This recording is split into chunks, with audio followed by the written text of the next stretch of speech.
Hello everyone! Welcome back to my YouTube channel, Pinoy Crew TV. So guys, ang pag-uusapan naman natin ngayon ay yung tungkol sa tennis. Again, tennis na lang tayo, no?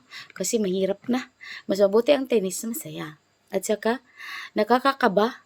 At pagkatapos niyan ay nagiging masaya ang isang taong nanonood. Lalong-lalo na ngayon na meron tayong sinusuportahan or meron tayong tennis player na professional na galing ng Pilipinas. At hindi lang yon.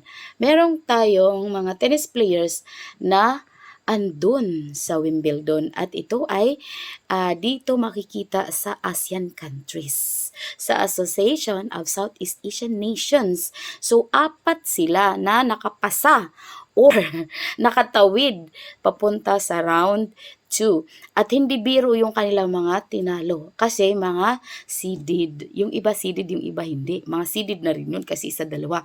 Alright, ang una nakakatawid ay walang iba kundi si Mananchaya Sawangkeo.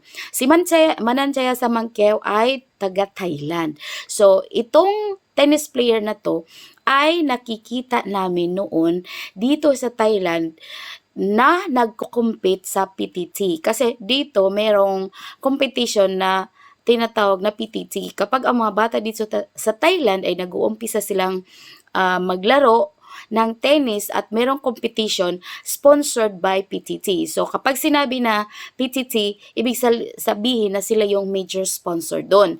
Yun yung tawag nito, yung sa oil company, isang company ng oil, ang petroleum na naka-base sa Thailand dito.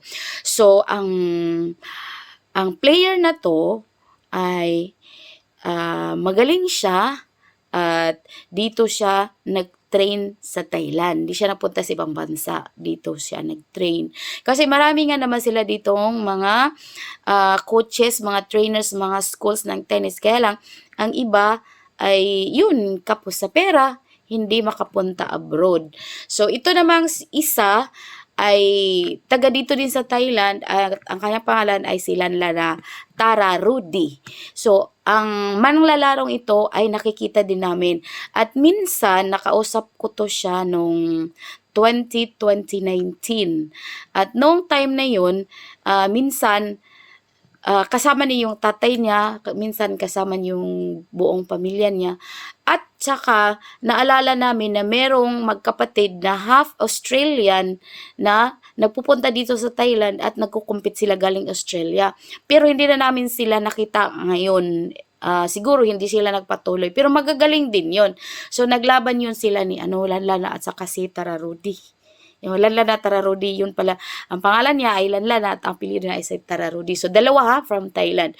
Actually, sa Thailand, maraming talent. Kaya lang, yung iba, yun nga, kagaya sa Pilipinas, kulang sa height at saka kulang sa financial. So, swerte nga lang si Alex kasi meron talaga silang pera. Yun din ang isang dahilan na siya ay talagang namayagpag outside the Philippines, outside ASEAN, outside Asia, sa buong mundo is because meron nga naman silang kakayanan. Actually, sa Pilipinas, marami tayong talents, marami tayong mga galing mag-tennis, kaya lang walang kakayanan.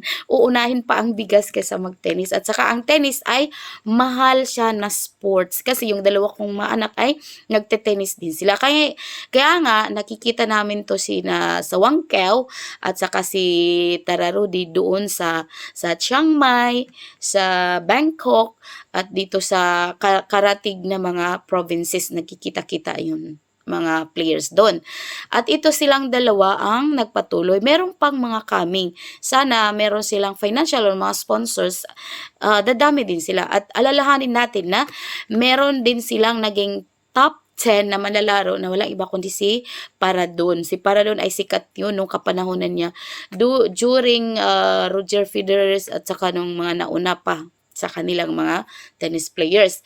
At ang pangatlo naman na nakatawid sa round 1 ng Wimbledon ay walang iba kundi si Tijen. So si Tijen, maganda siya kasi naka-base naman siya sa USA. So marami din siyang opportunities na gumaling. Yun.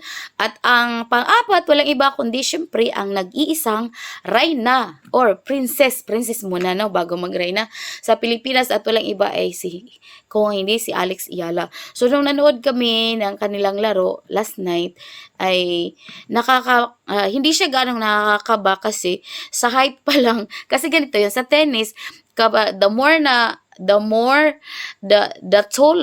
taller you are, the best ka nga maglaro ng tennis. Kasi nga, nakikita mo yung dun sa kabila at saka yung return, yung mga matataas na kukuha mo. Yun, ang isang advantage. So, sabi pa nga nila, lahat ng mga sports ay kailangan na meron kang height. Pero yung iba hindi naman. Kasi yung si Paulini, nasa ano daw yun, nasa 5 lang. Hindi ko pa na-search kung ano yung height niya. So, dito si Alex naman, ang kanyang road to championship, road sa final, sobrang hirap, no? Tapos, sabi nila, si Sawang Kao, yung kanyang road to championship ay mga easy to beat. Pero para sa akin yung si Parks, hindi yun easy to beat kasi nga tinalo niya si Alex sa Australian Open. At saka hard server at saka hard, siguro during that time wala siya sa mood kaya natalo siya, yung last ay 6-0, 'di ba? At si Alex Ayala kasi nag-improve na siya. So bigyan lang ng pagkakataon, maraming nababash sa kanya, pero bata pa lang siya, naka-follow na kami niyan nung naglalaro siya sa ITF Singapore, dito sa Thailand, sa Indonesia, naglalaro sa Vietnam, naka-follow up kami sa kanya. So, nung una, wala pang pumapansin sa kanya, pero ngayon, talagang sikat na siya. At saka yung mga Pilipino, biglang naging tennis fans. Hindi lang basketball fans, kundi biglang naging tennis fans. So, yun ang ating mga sisters. Kaya lang, unfortunately, natanggal na si Tijen sa second round. So, meron na lang 3 natitira. Si Sawang Kao ay going to round 3 na siya at saka si Lanlana ay lalaban pa siya at saka si Alex. So, yung next ni Alex ay yung kanyang karibal doon sa Eastbourne Open. So, tingnan natin kung this time manalo na ba si Alex kasi rematch nila ito. At this is very important kasi nga ay Grand Slam na. So, abangan natin kung sino ang makakalusot sa kanila sa round 3 maliban sa round 2 maliban kay Sawang Kao. Manansya Sawang Kao, yun. So, abangers tayo sa mga tennis princess natin dito sa ASEAN, especially sa Pilipinas. Yun. Bye-bye. Thank you very much.